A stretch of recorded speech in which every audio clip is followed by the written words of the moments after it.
continuons à apprendre de nouveaux sons. Il y a un troisième mot qu'il fallait que je vous présente et qui ne va pas du tout se prononcer comme on peut penser.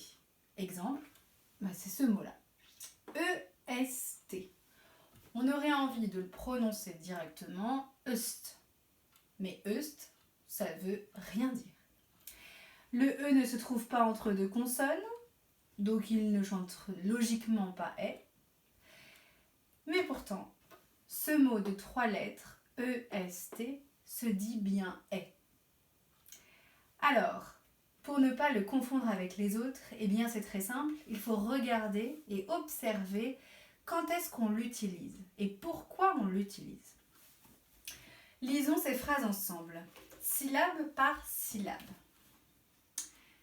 Ta, tan, te, est, là.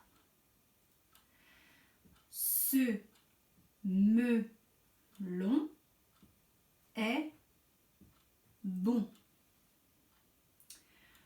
Ton, pantalon, est, sale. Papa est malade. Le petit mot qui s'écrit EST et qui se prononce est encadré en rouge dans toutes les phrases. D'accord ?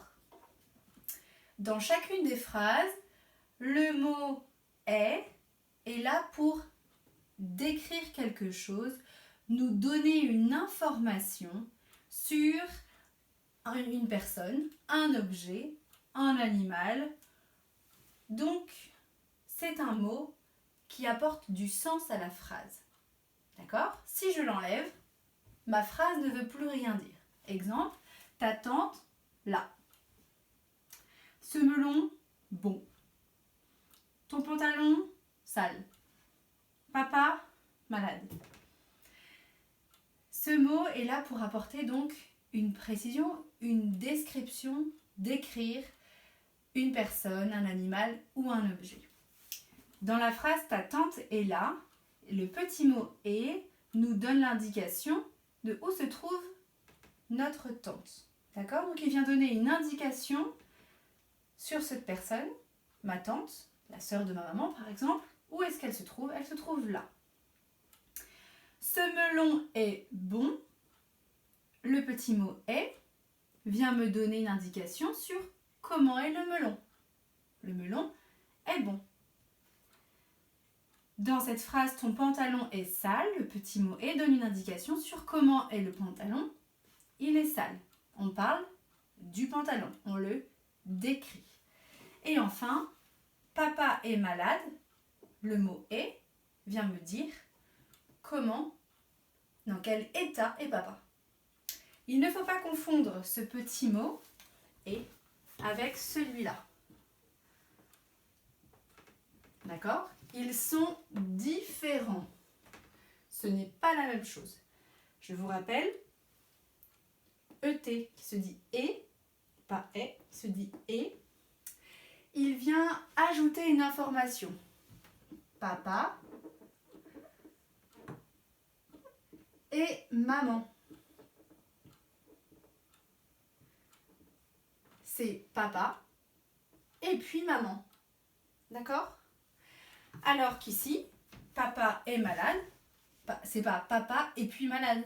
C'est papa, on parle toujours de la même personne, c'est lui qui est malade. Maman, ce n'est pas papa. Donc on ne peut pas les mélanger. On peut pas, c'est pas la même chose. Ça, ce sont deux personnes différentes. Papa est malade, malade, ça dit bien comment est papa. Est-ce que c'est bien clair ? Le petit mot, donc je répète, le petit mot qui s'écrit EST se prononce est et il est là dans la phrase, il a un rôle particulier pour décrire, pour dire comment, dans quel état sont les choses, les animaux ou les personnes, pour dire où est-ce qu'on se situe, pour décrire des objets, des personnes ou des animaux. Maintenant, vous allez faire de la lecture dans un cahier. Et donc, je vous encourage à bien lire les phrases, à faire attention à ce mot-là et à essayer de comprendre bien le sens de la phrase. Bon courage!